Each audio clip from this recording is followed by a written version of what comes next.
Hello friends, నేను మళ్ళీ వచ్చేసాను. ఇవాళ మనం మన కృష్ణపట్నంలో ఉన్న వేణుగోపాల స్వామి దేవస్థానానికి వచ్చేసాం. అసలు మీలో ఎంతమందికి తెలుసు మన కృష్ణపట్నంలో ఉన్న ఈ కృష్ణాలయానికి ఉన్న గొప్ప చరిత్ర? అసలు ఈ ఊరికి కృష్ణపట్నం అని పేరు వచ్చిందే ఈ ఆలయం వల్ల. అసలు అప్పట్లో పరిపాలించే రాజు ఈ ఊరికి కృష్ణపట్నం అని పేరు పెట్టిందే ఈ వేణుగోపాల స్వామి పైన ఉన్న భక్తి వల్ల. అసలు ఈ ఆలయాన్ని ఎవరు నిర్మించారో తెలుసా?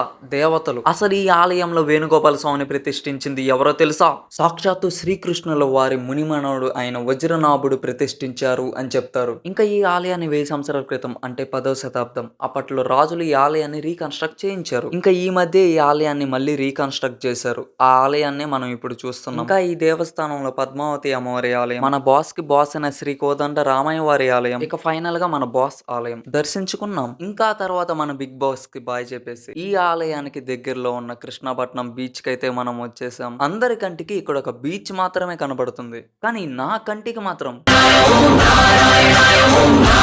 ఈ వీడియో కనుక మీకు నచ్చినట్టయితే లైక్, షేర్, ఫాలో చేయండి. నెక్స్ట్ వీడియోలో మళ్ళీ కలుద్దాం.